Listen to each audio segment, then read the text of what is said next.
نحمدہ ونصلی علی رسولہ الکریم اما بعد۔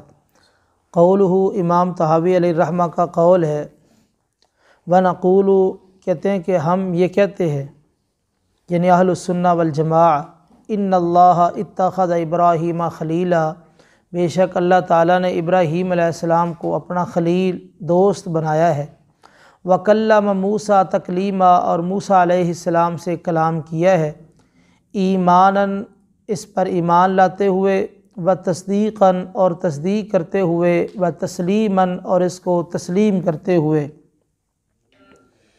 امام طحاوی علیہ الرحمہ نے یہ جملہ قرآن مجید کی آیت سے لیا ہے، واتخذ اللہ ابراہیم خلیلا، اور دوسرا جملہ وکلم اللہ موسیٰ تکلیما اس آیت سے لیا ہے۔ خلت محبت کو کہتے ہیں، اور یہ محبت کا کمال درجہ ہے۔ جہمیہ نے اس کا انکار کیا ہے، کہتے ہیں جو محبت ہے وہ جانبین کی طرف سے ہوتی ہے، اور محب اور محبوب کے درمیان مناسبت ہوتی ہے۔ یہاں محب اور محبوب کے درمیان مناسبت نہیں ہے، کیوں؟ اس لیے کہ اللہ قدیم ہے اور انسان حادث ہے، قدیم اور حادث کے درمیان مناسبت نہیں، لہذا یہ خلت اور یہ محبت ثابت نہیں ہے۔ اسی طرح انہوں نے کلام کا بھی انکار کیا ہے، جیسا کہ پیچھے تفصیل کے ساتھ یہ مسئلہ آیا ہے، تو انشاءاللہ ہم وہاں پڑھیں گے۔ ہاں جی، سب سے پہلے اس عقیدے کو جعد بن درہم نے دوسری صدی کے اوائل میں شروع کیا، جس کی خالد بن عبداللہ القصری جو عراق اور مشرق کے امیر تھے، واسط شہر میں انہوں نے قربانی کی تھی۔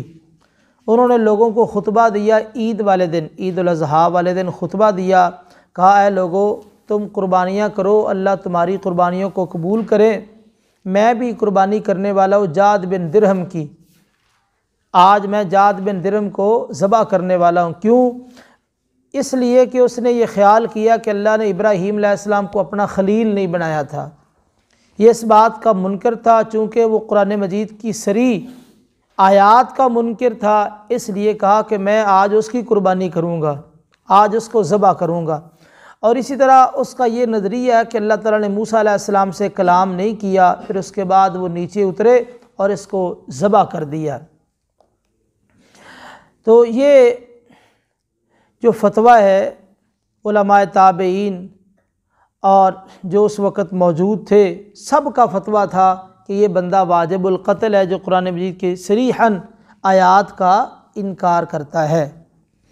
اور جعد سے آگے یہ مذہب، یہ عقیدہ، یہ نظریہ لیا جہم بن صفوان نے، اس نے پھر اس کو ظاہر کیا اور اس پر جو نا اس نے مناظرے وغیرہ بھی کیے۔ یہی وجہ ہے کہ اس عقیدے کا نام جہمیہ جو نظریہ ہے وہ جہم کی طرف معروف ہوا۔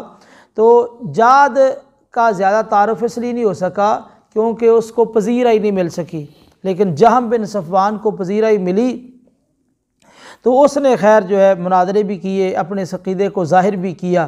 اس کو سلم بن احمد نے جو خراسان کے امیر تھے، انہوں نے جو ہے اس کو قتل کیا تھا۔ اس کے بعد یہ منتقل ہو گیا معتزلہ کی طرف، جو عمر بن عبید کے پیروکار تھے۔ تو پھر جو ہے مامون کی خلافت کے دور میں یہ سلسلہ بہت آگے چلا گیا، تو یہ حکومت تک لوگ پہنچ گئے۔ تو یہی وجہ ہے کہ ائمہ اسلام کو اس وقت آزمائش میں ڈالا گیا، جیسا کہ امام احمد بن حنبل علیہ الرحمہ پر جب مسئلہ بنا قرآن مجید اللہ تعالیٰ کی مخلوق ہے، اس وقت علماء نے فتویٰ دیا، یہ کہتے تھے قرآن اللہ کی صفت ہے، اللہ کا کلام ہے، مخلوق نہیں ہے، کتاب و سنت سے کوئی دلیل پیش کرو اپنے دعوے کے مطابق۔ تو خیر یہ ساری باتیں، یہ سب سے پہلے جعد تھا جس نے اس بات کا انکار کیا ہے، حالانکہ قرآن مجید میں بھی ہے اور نبی کریم صلی اللہ علیہ وسلم نے بھی ارشاد فرمایا، صحیح بخاری کی حدیث ہے، لو کنت متخذا من اہل الارض خلیلا لاتخذت ابا بکر خلیلا، اگر میں زمین والوں میں سے کسی کو اپنا خلیل بناتا تو میں ابو بکر کو اپنا خلیل بناتا، ولیکن صاحبکم خلیل اللہ، لیکن تمہارا جو ساتھی ہے یعنی نبی کریم صلی اللہ علیہ وسلم اپنی طرف نسبت کر رہے ہیں، خلیل اللہ وہ اللہ کا خلیل ہے یعنی نفسہ ہو۔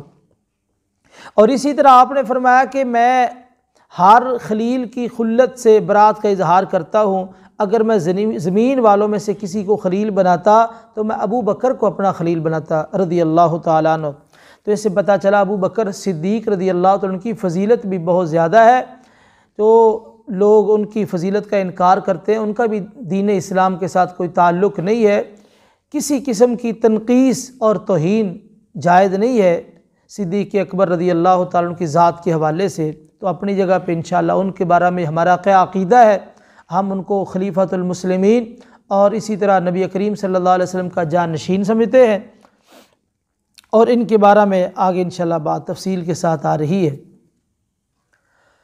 ہاں جی، اور یہ بات بھی بیان کی کہ آپ نے کہا مخلوق میں سے میں کسی کو اپنا خلیل نہیں بناتا، میں نے اللہ کو اپنا خلیل، یعنی اگر خلیل بنانا ممکن ہوتا یعنی اللہ کے علاوہ، تو پھر سارے صحابہ میں سے جو صلاحیت موجود ہے وہ ابو بکر صدیق رضی اللہ تعالیٰ عنہ کے اندر موجود ہے، یعنی آپ نے ابو بکر کا نام لیا رضی اللہ تعالیٰ عنہ۔ ویسے تو آپ نے محبت کا اظہار اور لوگوں کے ساتھ بھی کیا ہے، جس طرح آپ نے سیدنا معاذ رضی اللہ تعالیٰ عنہ کو کہا تھا واللہ انی لاحبک، اللہ کی قسم میں تو اسے پیار کرتا ہوں، تو اسے محبت کرتا ہوں۔ انصار کو آپ نے کہا تھا کہ میں تم سے محبت کرتا ہوں۔ زید بن حارثہ کے بارے میں آتا ہے وہ اللہ کے رسول کے محبوب تھے، اور اسی طرح اسامہ بن زید بھی اللہ کے محبوب تھے۔ عمر بن عاص رضی اللہ تعالیٰ عنہ نے نبی کریم صلی اللہ علیہ وسلم سے پوچھا سب سے زیادہ محبوب آپ کو کون ہے؟ فرمایا عائشہ، فرمایا مردوں میں سے، کہا اس کا باپ۔ تو اس طرح محبت آپ کو کئی لوگوں سے، لیکن محبت کا آخری درجہ خلت ہے، خلیل آپ رب تعالیٰ کے تھے۔ اگر مخلوق میں سے کسی کو خلیل بناتے، یہ صلاحیت صرف ابو بکر رضی اللہ تعالیٰ عنہ کے اندر موجود تھی۔ تو یہ بات جان لی گئی کہ خلت یہ محبت کا ایک خاص درجہ ہے، یعنی کمال درجے کی محبت، جو خلیل ہوتا ہے کمال درجے کی محبت ہوتی ہے، یعنی اتنی محبت کہ دوسری کسی چیز کی محبت اس کے مقابلے میں نہیں آ سکتی، یہ خلت اس درجے کو کہتے ہیں۔ یہی وجہ ہے کہ اس میں شراکت برداشت نہیں ہے، اس میں شراکت برداشت نہیں ہے، اور اسی جو ہے خلت کے اندر کمال درجے کی توحید بھی ہے، خلت کے اندر کمال درجے کی توحید بھی ہے۔ اور جس طرح کہ ابراہیم علیہ السلام اللہ تعالیٰ کے خلیل ہیں، اسی طرح ہمارے نبی کریم صلی اللہ علیہ وسلم بھی اللہ تعالیٰ کے خلیل ہیں، اور موسیٰ علیہ السلام کلیم ہے، اللہ تعالیٰ سے کلام کرنے والے ہیں، اور نبی کریم صلی اللہ علیہ وسلم بھی کلیم اللہ ہے۔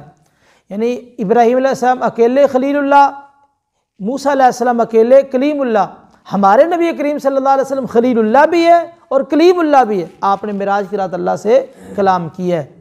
تو خیر یہ پہلی بات ہماری ختم ہو گئی، جو امام طحاوی علیہ رحمہ کا قول تھا کہ اللہ نے ابراہیم علیہ السلام کو اپنا خلیل بنایا اور موسیٰ علیہ السلام سے اللہ نے کلام کیا ہے، تو یہ بات ختم ہو گئی۔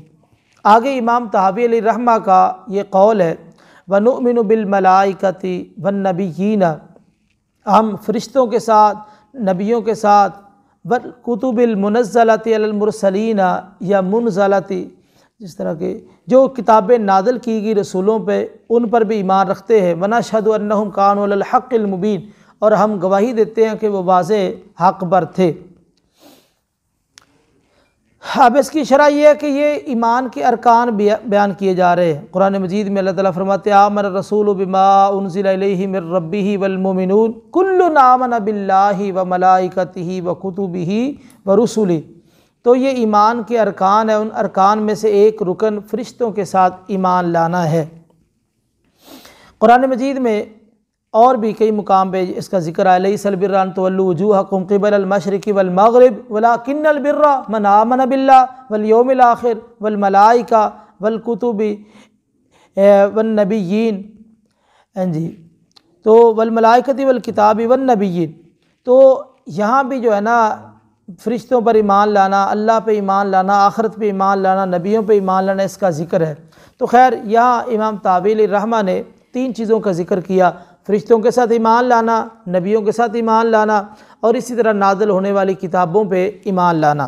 سب سے پہلے ایمان لانا فرشتوں پہ، تو اللہ تعالیٰ نے اس کو ارکان ایمان کے اندر شامل کیا ہے۔ فرمایا وَمَن يَكْفُرْ بِاللَّهِ وَمَلَائِكَتِهِ وَكُتُبِهِ وَرُسُلِهِ وَالْيَوْمِ الْآخِرِ فَقَدْ ضَلَّ ضَلَالًا بَعِيدًا، جو بندہ اللہ کا انکار کرے، فرشتوں کا انکار کرے، اور اس کی کتابوں کا انکار کرے، اور اس کے رسولوں کا اور آخرت کے دن کا، تو وہ بہت دور کا گمراہ ہوا۔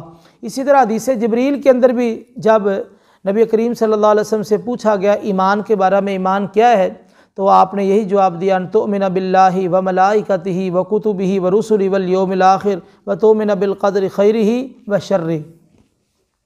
تو یہ ایمان کے ارکان جو قرآن اور حدیث میں بیان ہوئے ہیں،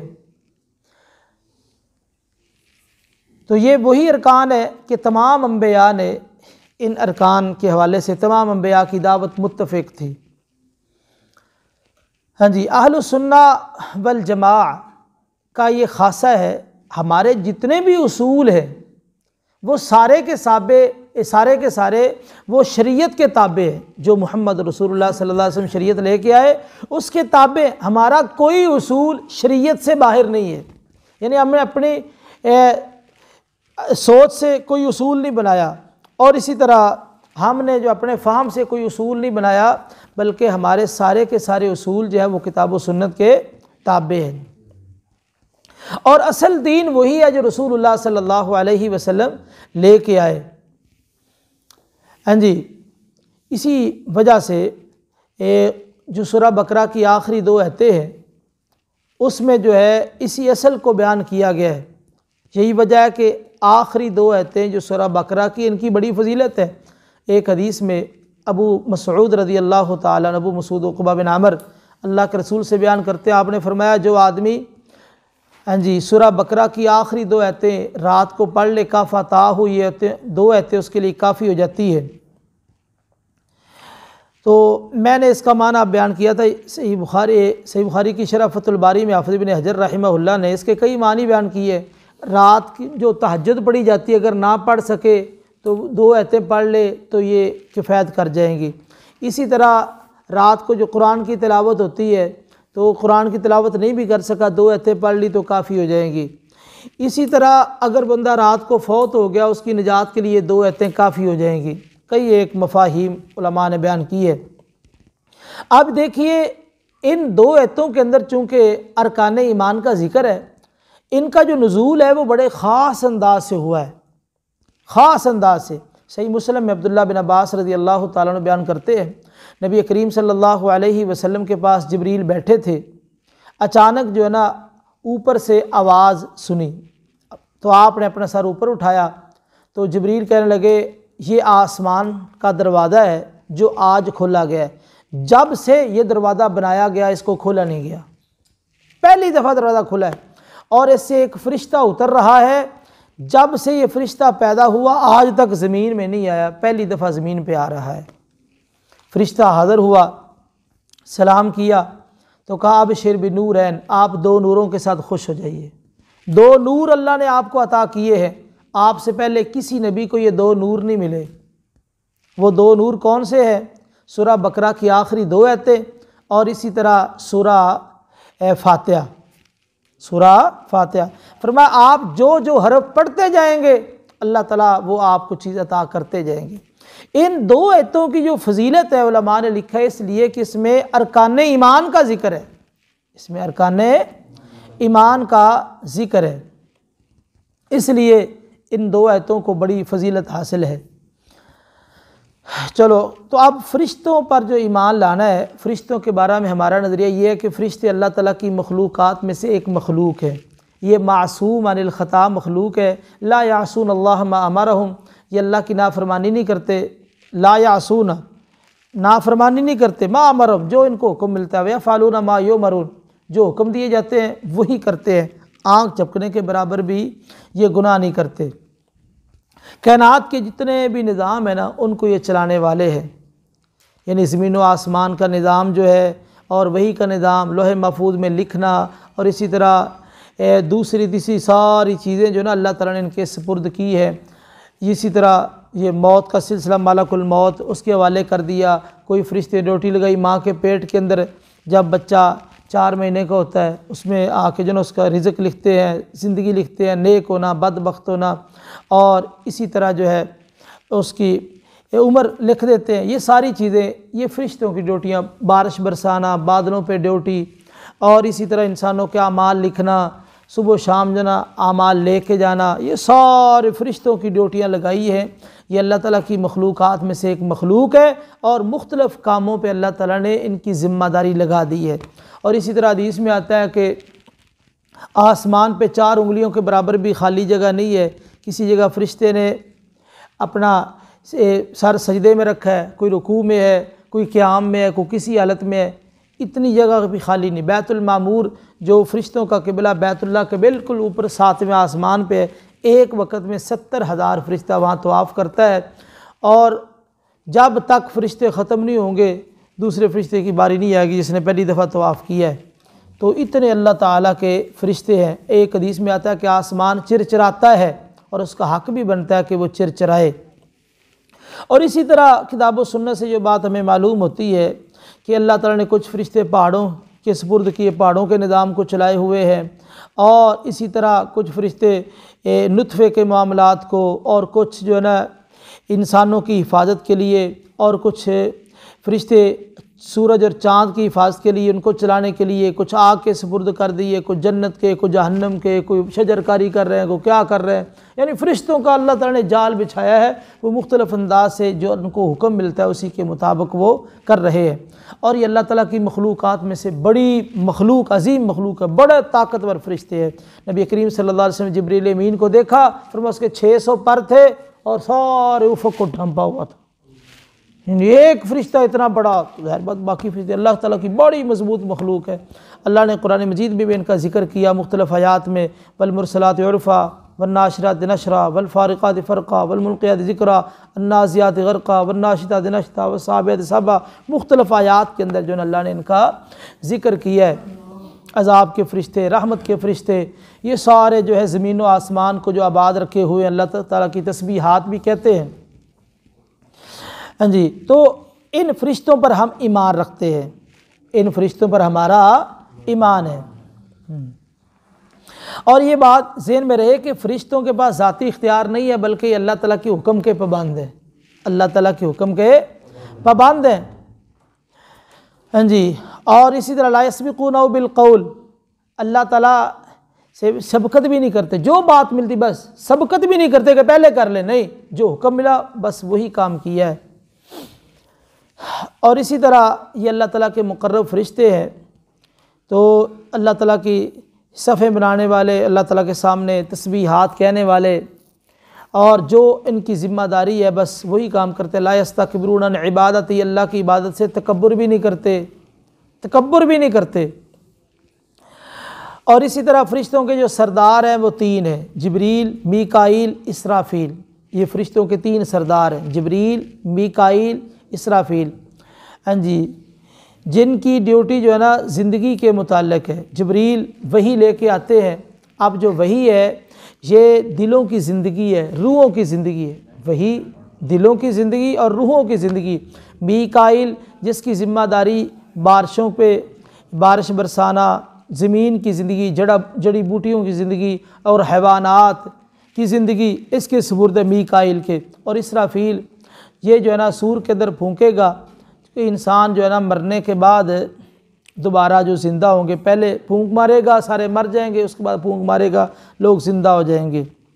تو خیر یہ اللہ تعالیٰ کے فرشتے جن کے اللہ تعالیٰ نے ذمہ داریاں لگائی ہیں۔ اور اسی طرح قرآن مجید میں بے شمار مقامات پہ ان فرشتوں کا ذکر آیا ہے، تو میں نے خلاصتاً آپ کے سامنے وہ چیزیں بیان کر دی ہے۔ دوسری چیز، رسولوں پہ ایمان لانا۔ جو رسولوں پہ ایمان لانا ہے ہمارے اوپر لازم ہے کہ ہم جو ہے نا اللہ تعالیٰ کے جتنے بھی رسول ہیں قرآن مجید میں جن کا ذکر آیا ہے وہ 25 نبی ہے، 18 کا ایک مقام پہ آیا 7ویں پارے میں، اس کے علاوہ باقیوں کا دوسری جگہ پہ آیا۔ تو یہ 25 انبیاء، اور اللہ فرماتے ہیں کچھ نبیوں کا ہم نے ذکر نہیں کیا، وہ کتنے ہیں اللہ کو پتہ ہے۔ ہم تمام نبیوں کو مانتے ہیں، اور ہمارا نظریہ انبیاء کے بارے میں، اللہ کے جتنے نبی تھے، رسول تھے، وہ برحق تھے، اپنے دور میں جو شریعت لے کے آئے، نبوت لے کے آئے، وہ صحیح سچی نبوت تھی۔ اور ہم تفصیلی طور پہ نبی کریم صلی اللہ علیہ وسلم کی شریعت کو مانتے ہیں، باقیوں کو اجمالی طور پہ، اور نبی کریم صلی اللہ علیہ وسلم کی شریعت کو تفصیلی طور پہ مانتے ہیں۔ یعنی 25 انبیاء کا ذکر قرآن میں، اس کے علاوہ قرآن میں ذکر نہیں ہے۔ بعض روایات میں کہ 1,24,000 انبیاء اس زمین پر آئے، لیکن اس روایت کے اندر کچھ کمزوری ہے۔ تو بہرحال جتنے بھی رسول آئے ہمیں ان کی تعداد کا علم نہیں ہے، ہم سب رسولوں کو ہی مانتے ہیں۔ اور رسول جو ہوتا ہے نا، وَمَا أَرْسَلْنَا مِن رَّسُولٍ إِلَّا لِيُطَاعَ بِإِذْنِ اللَّهِ، رسول کی آمد کا مقصد کیا ہوتا ہے؟ رسول کی آمد کا مقصد یہ ہوتا ہے کہ رسول کی اطاعت اللہ کی اذن سے ہوتی ہے، اللہ اجازت دیتے ہیں تو اس کی اطاعت ہوتی ہے۔ اور تمام رسولوں کی جو ذمہ داری ہے وہ کیا ہے؟ فَحَالَ عَلَى الرُّسُلِ إِلَّا الْبَلَاغُ الْمُبِينُ، رسولوں کی ذمہ داری یہی تھی کہ وہ اللہ کے پیغامات لوگوں تک واضح انداز میں پہنچا دیں۔ مختلف آیات کے اندر یہ چیز بیان کی گئی۔ اب رسولوں میں سے کچھ اولو العزم رسول ہے، رسولوں میں سے کچھ اولو العزم، عزم پختگی والے، ہمت والے رسول، تو یہ 5 ہیں جن کا اللہ تعالیٰ نے اس آیت میں ذکر کیا۔ وَإِذْ أَخَذْنَا مِنَ النَّبِيِّينَ مِيثَاقَهُمْ وَمِنْكَ یعنی محمد صلی اللہ علیہ وسلم، وَمِن نُوحٍ وَإِبْرَاهِيمَ وَمُوسَىٰ وَعِيسَىٰ ابْنِ مَرْيَمَ، تو یہ 5 انبیاء کا ذکر کیا، ان کو اولو العزم کہتے ہیں۔ تو جن رسولوں پہ کتابیں آئی، داؤد علیہ السلام پہ زبور، قرآن مجید نے اس کی وضاحت کر دی، موسیٰ علیہ السلام پہ تورات، عیسیٰ علیہ السلام پہ انجیل، اور اسی طرح صحف ابراہیم و موسیٰ، اور اسی طرح نبی کریم صلی اللہ علیہ وسلم پہ قرآن نازل ہوا۔ ہم تمام کو مانتے، جب نازل ہوئی تھی برحق تھی اجمالی طور پہ، اور آخری نبی محمد رسول اللہ صلی اللہ علیہ وسلم کی شریعت کو اور آپ کی کتاب کو تفصیلی طور پہ مانتے ہیں۔ اور اسی طرح نازل ہونے والی کتابوں کے ساتھ ایمان لانا۔ دیکھیے اللہ تعالیٰ نے 4 کتابیں نازل کی ہیں، جس کا میں نے ابھی ذکر کر دیا ہے۔ یہ کتابیں جب نازل ہوئی تو ہدایت اور روشنی کا ذریعہ تھی، اور اسی طرح اس میں شفا تھی، لوگوں کے دلوں کے اندر جو بیماریاں تھیں، کفر، شرک، عداوت، نفرت کی، تو سب کے لیے شفا تھی۔ اس طرح قرآن مجید میں بے شمار آیات ہیں۔ تو باقی کتابوں کی ذمہ داری اللہ تعالیٰ نے نہیں لی، قرآن مجید کی ذمہ داری اللہ تعالیٰ نے لی ہے، اِنَّا نَحْنُ نَزَّلْنَا الذِّكْرَ وَإِنَّا لَهُ لَحَافِظُونَ۔ اور یہ قرآن مجید کی جو تعریف عام طور پہ بیان کی جاتی ہے، ہوا کلام اللہ تعالیٰ، یہ اللہ تعالیٰ کا کلام ہے، المنزل علی محمد صلی اللہ علیہ وسلم، محمد صلی اللہ علیہ وسلم پہ اتارا گیا، المتعبد بتلاوتی، اور اس کی تلاوت کو عبادت بنا دیا گیا ہے۔ تو یہ کتابوں پر بھی ہمارا یہ ایمان ہے کہ وہ برحق تھی، قرآن مجید کے علاوہ باقیوں کی حفاظت کا ذمہ اللہ تعالیٰ نے نہیں لیا۔ یہی وجہ ہے کہ وہ کتابیں آج اصل زبان میں موجود نہیں ہے، قرآن مجید بھی محفوظ ہے اور اس کے ساتھ عربی زبان بھی محفوظ ہے۔ اللہ سے دعا کہ اللہ تعالیٰ ہمیں صحیح ایمان نصیب فرمائے۔